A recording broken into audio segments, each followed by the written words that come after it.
Hello everyone, happy Wednesday. It's the WhatCulture Gaming Podcast. And you might be going, wait a minute, it's the WhatCulture Gaming Podcast.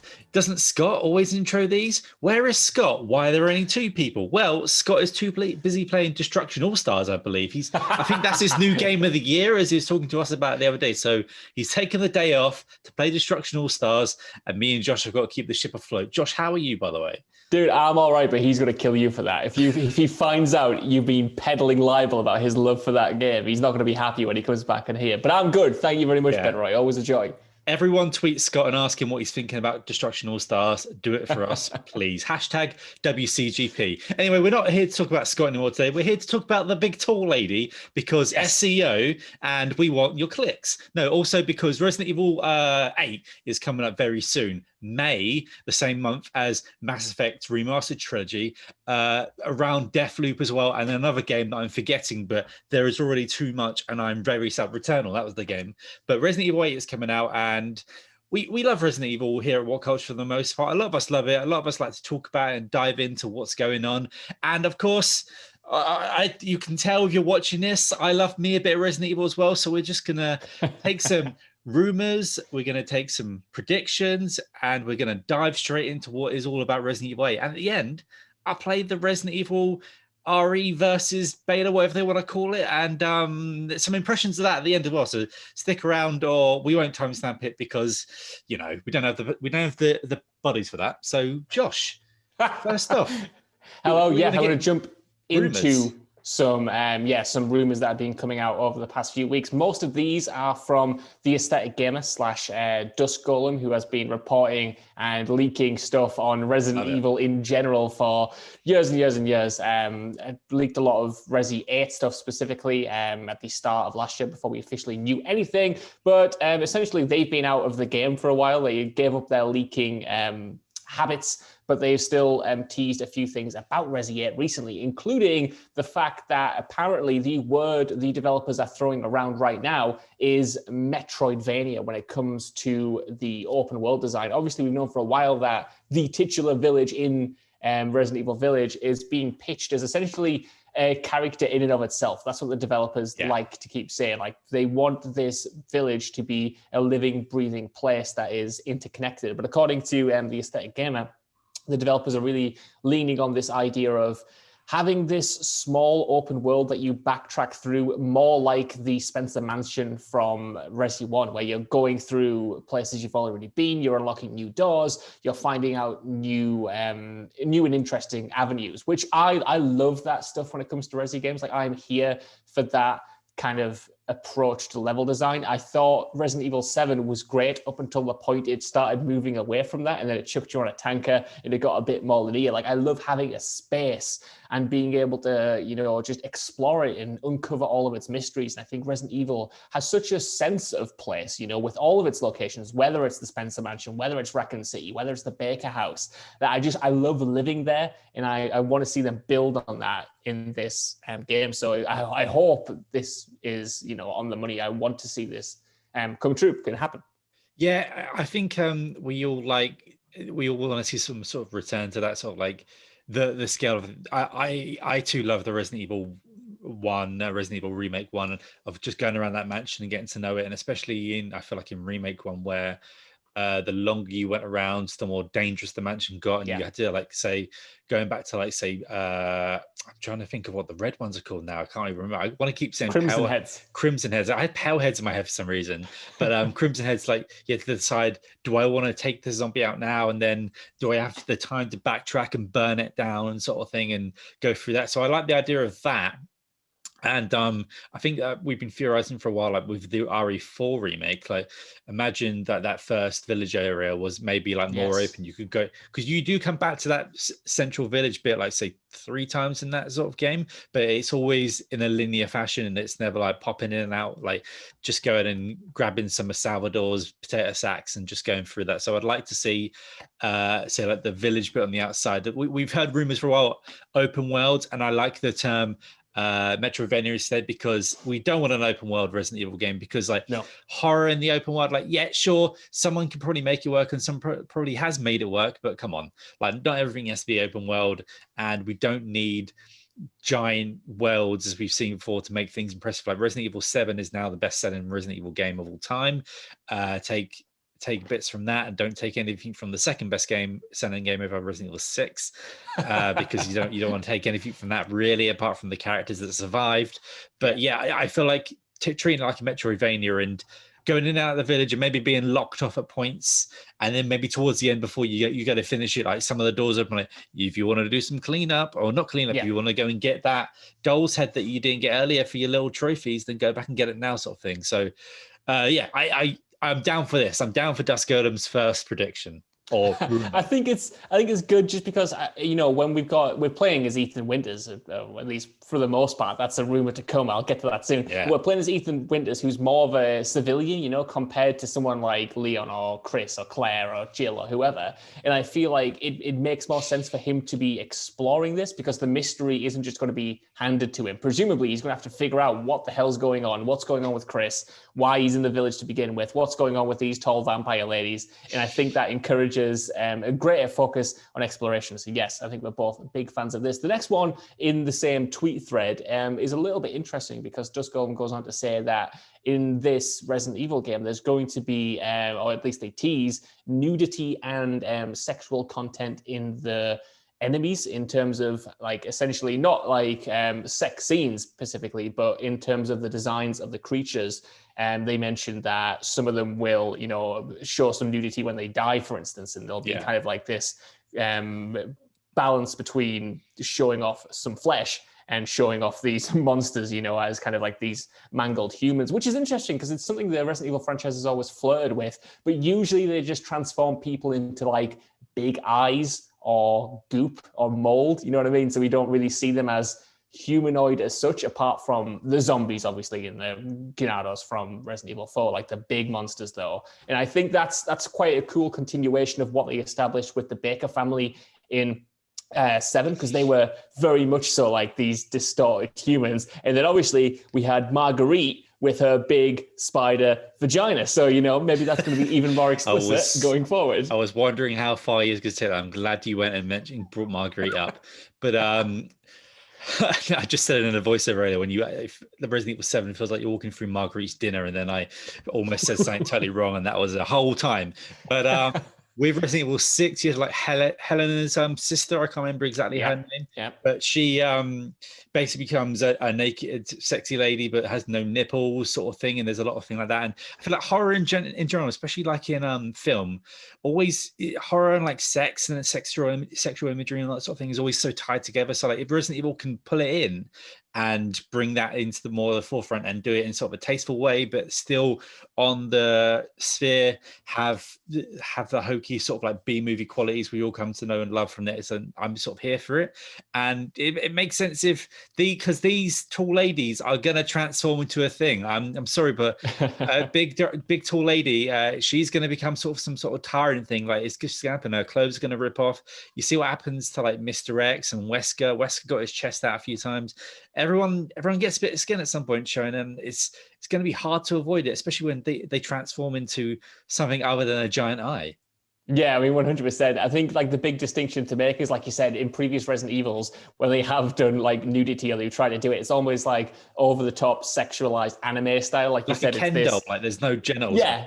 Yeah, it is like a Ken doll, whereas this, it seems like they're going to, commit to the nudity, but it's going to be far more grotesque and not sexualized in the same way. But moving on to, this is the most interesting one for me. And this actually was dropped again by Aesthetic Gamer, but it was earlier on in January, like I think last week or something, where they were teasing multiple playable characters. Obviously, we know we're going to be Ethan Winters for at least the first portion of the game, but we know Chris is involved, so everyone's kind of assumed that we're going to be playing as him as well. And this is seemingly what they've confirmed in another tweet. They said that we're going to be playing as Chris for at least a small portion of the village. There are other rumors that suggest the entire second half of the game could potentially be Chris related, but they also tease a third playable character, and this character is said to be female, so not Ethan or Chris. And while I do want this to be, Ben Roy, the tall vampire lady, whose name I do know, but I will not mispronounce because everyone will come out to kill me. I've not said it enough to say it either, so yeah. I know,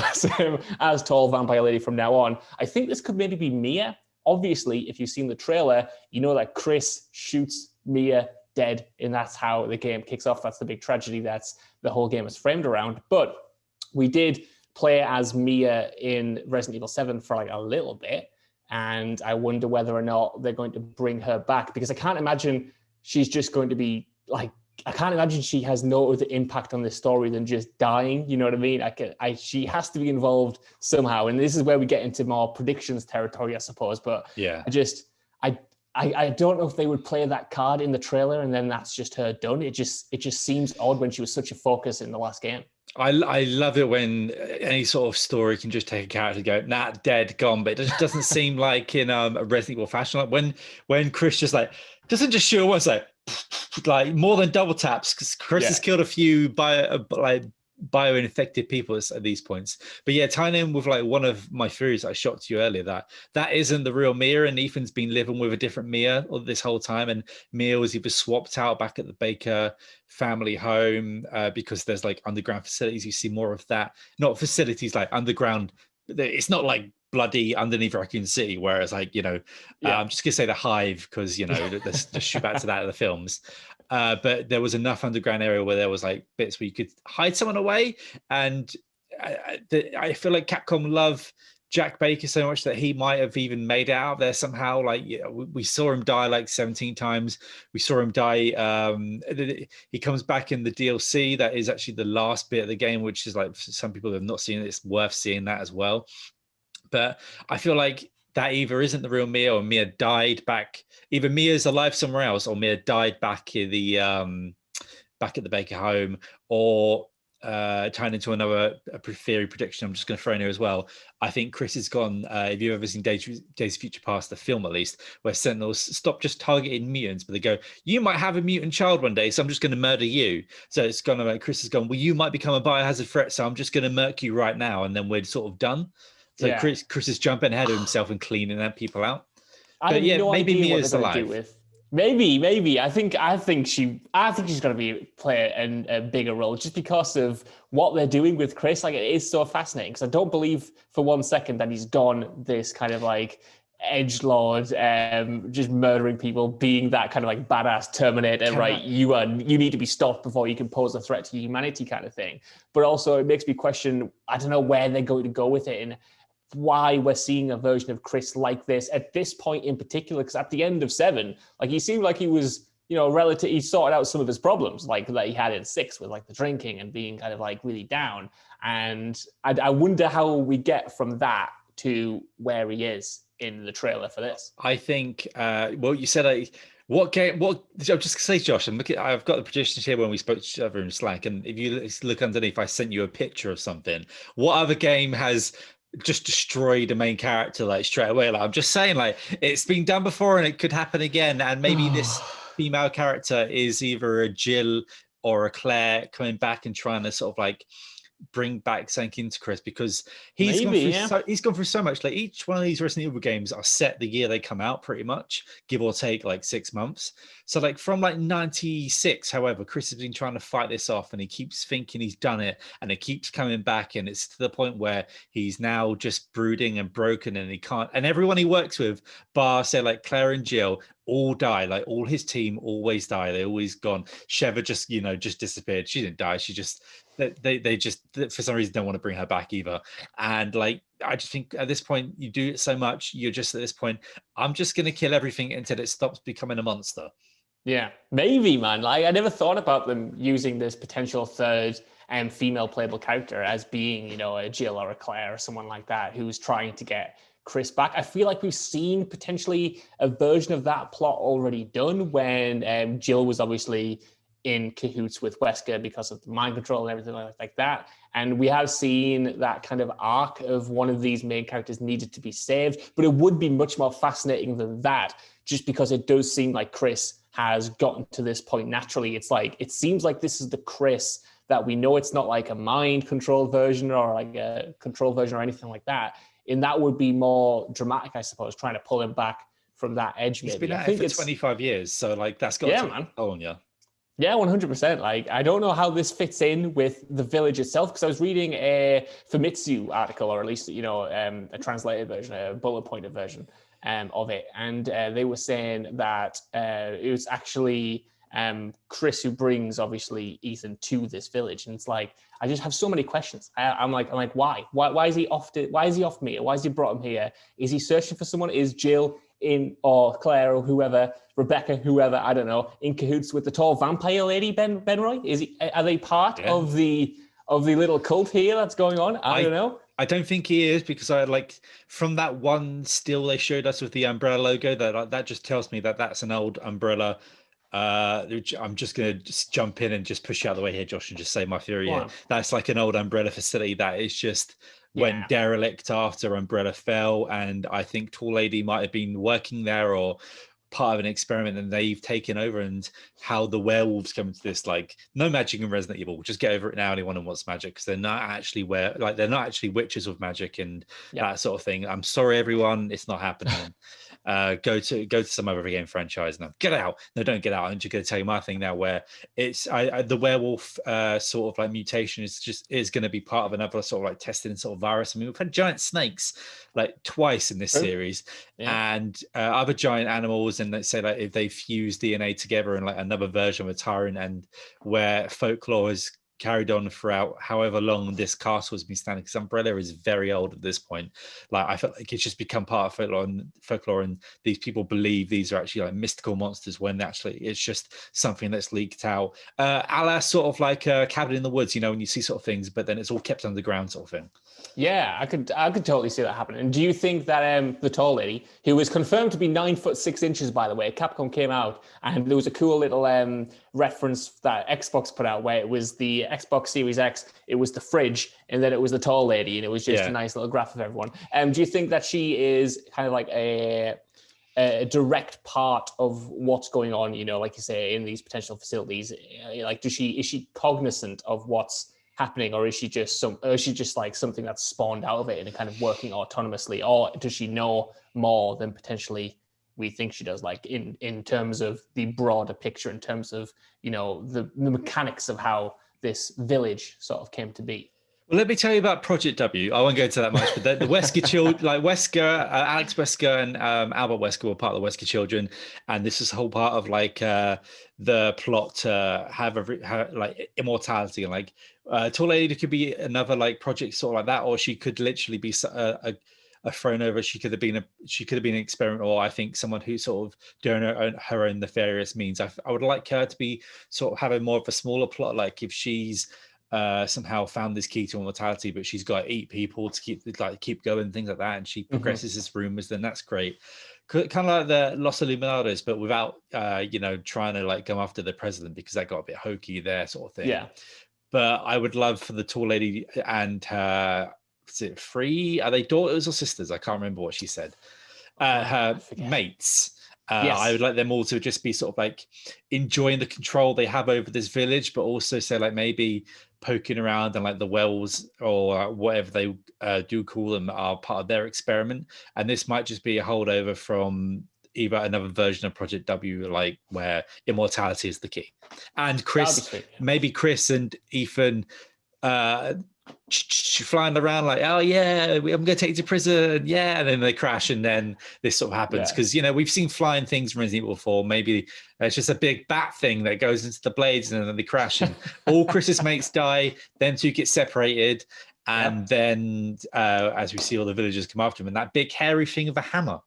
Yes, that Bloodborne boss, more or less. Like the whole vibe is quite Bloodborne, which is good for me because I love Bloodborne. There was an interesting thing that I want to go back to, because you mentioned like the folklore stuff and how this is obviously not going to be a form of magic. It's going to be very much in the Resident Evil vein of like, these are going to be explained in terms of science or whatever. Like nanomachines and just science. Like that's what you need to do. It's just the nanomachines of this universe.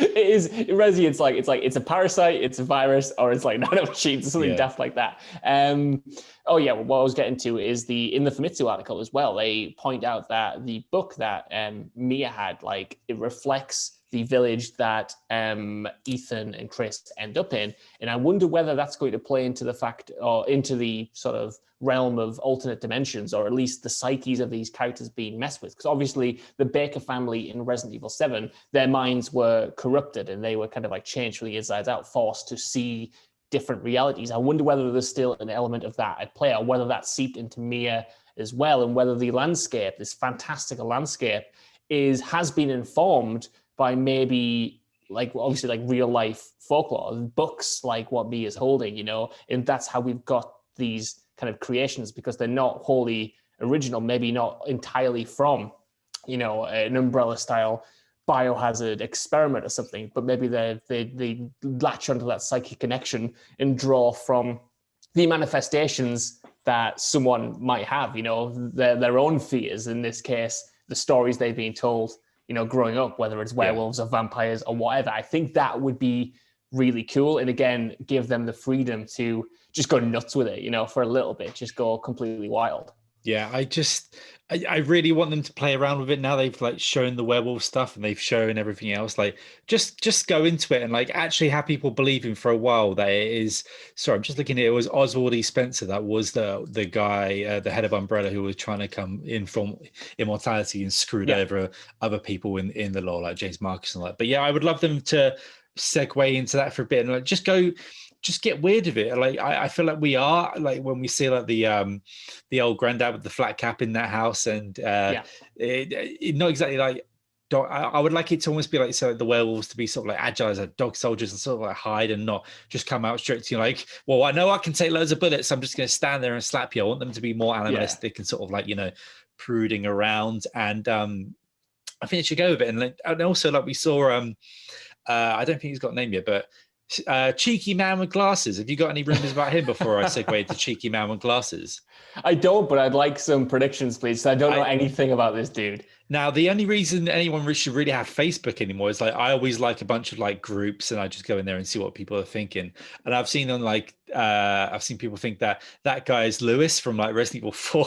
Like, you know, when he got shanked by Resident Evil 4's version of Palpatine, interesting. He just got infected and he's been dancing around for ages, but I don't think that's real. But like it looks like he's using magic at some point, but obviously he like some worthy things happened around him. But imagine if that was him, because you know he never left Europe and he's just been trudging around smiling all this time. That'd be wild. That had not ever crossed my mind, but you know what, I'd take it. I'm kind of here because, you know, Resident Evil 6, we give it a lot of crap, but that was hyped so much at the time of being like the merging of all of these different Resident Evil storylines. It was the end game of Resident Evil. It was the end game of Resident Evil, just not as good. But like, I'm here for like character returns like this. Obviously, we've got the Merchant back in like a very different form. We've got this version of Chris. We've got even Ethan, who I never expected to see again in a Resident Evil game. Like, you know what I mean? So I would take this twist, for as daft as it is, for as silly as it might be. Like, sure, 100%. Let's just do some mad stuff, because this game, I originally had some reservations about it. I was like, this is too weird. Like, you can't do werewolves. You can't do this kind of weird village setting. Why does it not look scary? Yeah. Why is it so fantasy? But now that I'm fully on board with it and I understand what they're going for, I'm here for like the melodrama of it, like the wackiness of the back half of Resident Evil 4 expanded to this full game. So yeah, sure, man. I'm just going into this game like, give me it. Just give me your strangest things, your strangest series. Come on. Think of it like Mario. Like, it's just a way for them to. It's a way for Capcom to just make whatever they want with the Resident Evil trappings, but also carry on like this one narrative that's been going for so many years. Like Revelations 2 was just like Saw's popular. Let's make it all look like Saw, sort of thing. So they can just do what they want. And like I would really like, if you know, when they talk about what they do, what they like, do what they want, returning characters, bring Jake Wesker back or Jake Mueller back, and just have him like eating an apple and just still talking to that same little child that you'd see the bloody ending every 4 times you beat the game, and just have him even pop up for like 10 seconds, like just go, I'm Troy Baker, still here, sort of thing, but I'm not going to say all these bad things I used to say. Like I would get myself cancelled from now. It's just like that character was so weirdly not even of its time, like say 10 years too late. But I would love to see him come back in some sort of meaningful way, because you can't just forget the son of Wesker. And like one of my mad theories that I'm going to say until it's disproved is I reckon he only exists because Wesker thought, I need another body that like could merge my DNA. And what if a bit of his like arm survived in that volcano, and it just like turned into a little like Wesker slug, found him and just like got in one of his apples it was biting, and then becomes Wesker. Like, what if Jake Wesker becomes Wesker in this? Like, that's just a mad theory I'm throwing out right now. You know what? It is mad. It is crazy. But at the same time, like, this isn't a new rumor, but it's been going around for a long time before we even knew what Resident Evil 8 like properly was, that Wesker was going to return in some form, whether it was in the next big Resident Evil game, whether it was going to be in a spin-off or whatever.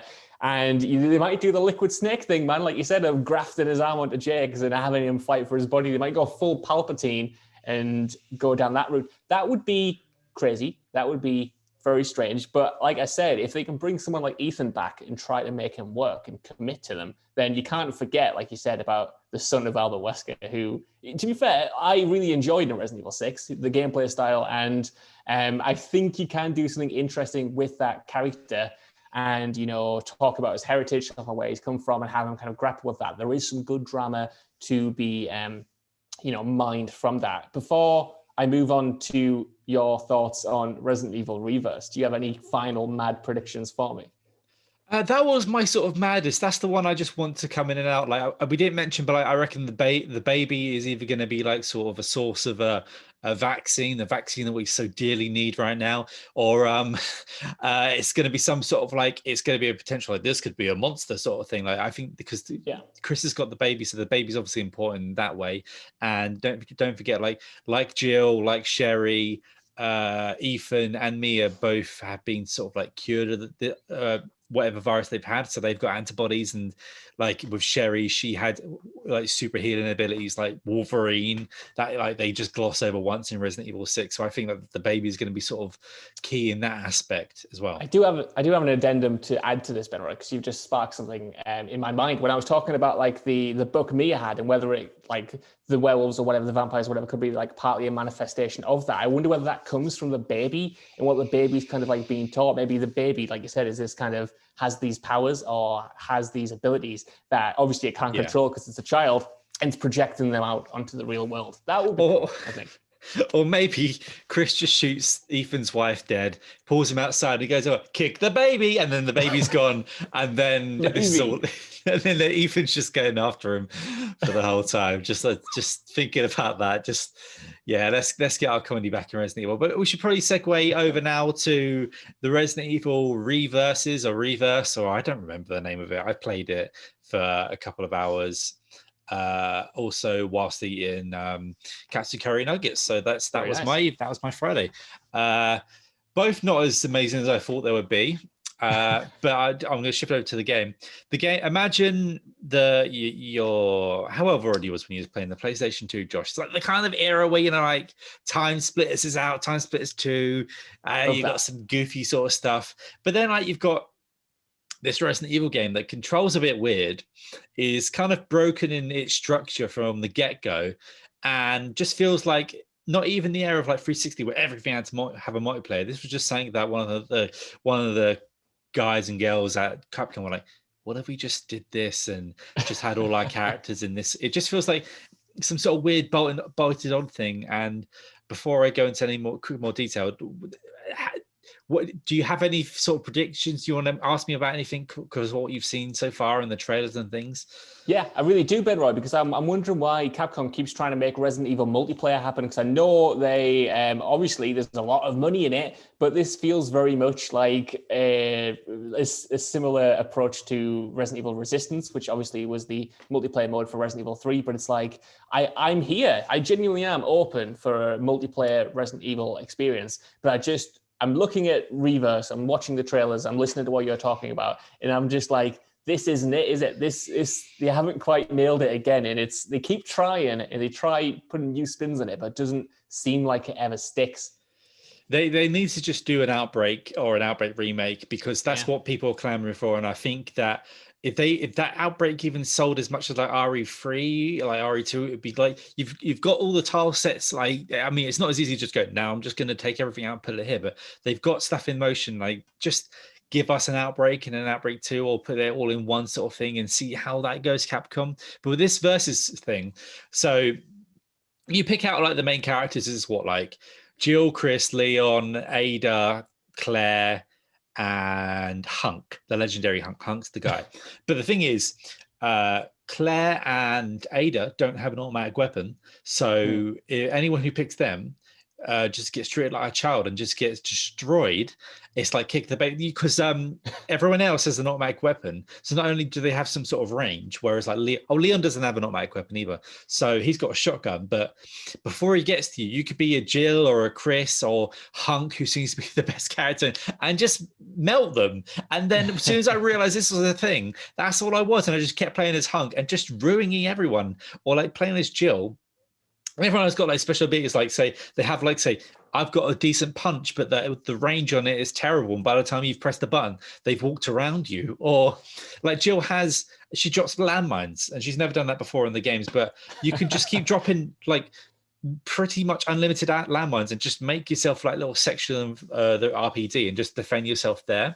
But also when you go around, I'm just trying to get through as quick as possible. When you go around the map, there's like biohazard containers. Now, when you die, you don't just die in this game. You become like a bio monster. So you become the mama molded, if you've got none of them, out of Resident Evil 7 DLC, which not a lot of people would have seen. And you just run around and you can kill yourself.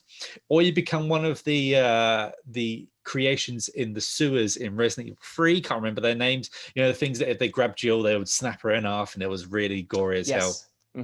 But shrunk down in size. And then if you collect two, you get the chance to become either Jack Baker or Mr. X, Super Mr. X, or then you also get a chance to become Nemesis. Now, I didn't get to play Jack Baker. I got the chance to play as everyone else. Super Mr. X was the best one, because you literally just charge up and you just do that instant kill stab to loads of people and just wiping that way. And Nemesis was just funny to just chase Jill's Nemesis, like, haha, that was my turn sort of thing, and shoot the rocket launcher. And yeah, everyone has this sort of like two moves. They're pretty basic. And then you just have like, say, your two weapons, and you can pick like a grenade launcher up. So yeah, there's two levels to it, but it's really choose someone with a machine gun, stay back, murder a load of people, pick up all 3 bio containers, or 2, I can't remember which one it was, then get Nemesis or Mr. X, and then just get revenge kills after that, and you're good to go. It's so strange, because when it comes to like this game in particular, like there's some cool concepts in there. Like some of the stuff you're describing there on paper could be really fun. Like you said, chasing Jill around as Nemesis or whatever. But I feel like the issue with these multiplayer games that Capcom have made around Resident Evil, they're always just like weirdly unbalanced. Like you said, here you just choose someone with a machine gun, or you try to get the best. She's terrible in this. Yeah, you try to get the best villain to be, and then you just win the game. Like that's always been like, it always feels like these games are an afterthought, which sucks, because obviously so much money is still spent on, making them. And it's just like, I don't understand the reasoning for it, to be honest. And you get, this is free if you get Resident Evil Village, like you get it free. Presumably this is going to be, like I said, what Resistance was to Resident Evil 3. But there's like, I was looking on the official page for it, and it doesn't seem like there's next gen versions. It says that if you purchase Village for PlayStation 5 or Xbox Series X, you just get the PlayStation 4 version of this, and you get the Xbox One version of whatever console you buy it on. And even that's weird. It makes me think like, well, how long has this been in development? How fast was this pushed out? And why is it so half-assed like so many of these have been? Look, if the other maps are anything to go by, it's just, well, the RPG had tight corridors, it's all dark and dingy. Just brighten it up, make the corridors bigger. Don't do cell shaded. It's what it is. It's like a cell shaded filter. It's not even the graphics themselves. So it's all the standard RE engine graphics. But then they've just gone like looking through Snapchat, and they found something, and like, yeah, that one, and then they put a weird filter on like that, and it controls all right. It controls like Resident Evil does now, but at the same time, it's fundamentally broken, and I can't say. Look, I'm just happy that this is a separate trophy list, and it will be like Resistance was, so I can get my plan and ignore it. And also, we should just say RE Resistance before we go. Never broke 5,000 concurrents on Steam, so that's just a hint of how many people play it. But so I see my sister play it now every other day on PlayStation 4, and I don't know what to join it then, right? I don't know what she does, but then she's platinumed all the Kingdom Hearts games. So who knows? Do you have any more thoughts on anything Resident Evil before we resident out of here? I think that's it. I think I'm all Resident Evil'd out. Sorry, I'm just handing my charger away. I think I've gone through all my predictions, gone through all my rumors, and I'm not looking forward to Resident Evil Reverse. That's where I'm at on this, but I'm looking forward to May coming around so I can play a proper next-gen Resi Evil. And Benroy, just between me and you, I'm thinking of going through Resi 5, 6, and 7 again because I've never played 7 outside of VR, so that's what I'm looking forward to. There we go. Come on. I've done it. I did kind of like last year, and I just finished Resident Evil 6 again. I'm not going to do 7 because I did that last year. But yeah, I want to see you do that. And I also can't wait for our slumber parties, me, you, and Scott, when we play Resident Evil Reverses and we get 200 hours in there and we forget Warzone existed because who wants to play Warzone or PUBG or anything? But anyway, this has been the What Culture Game Podcast. #WCGP. Let Scott know what you think of Destruction All Stars and also ask him what he thinks of it. Review from Scott coming soon. I think he's going to do a whole tutorial on it, and we'll have the whole website be splashed with it. So don't worry, we've got all that stuff coming. Josh, where can they follow you on Twitter? They can follow me at Josh Brown, but added O in the Brown, so it sounds like Josh Brune. That's where I am. You need to find that original Josh Brown and just buy him out, or I know. Or just bash his too head. Too many Josh Browns, man. And you can follow me at Benroy Turner. Changed my name when I was in year 10 of school, wherever that. Work out how that works in American time, but that's why I don't have a generic name. So at Benroy Turner, follow us at WCulture Gaming on Twitter. Follow, like, subscribe, and yeah.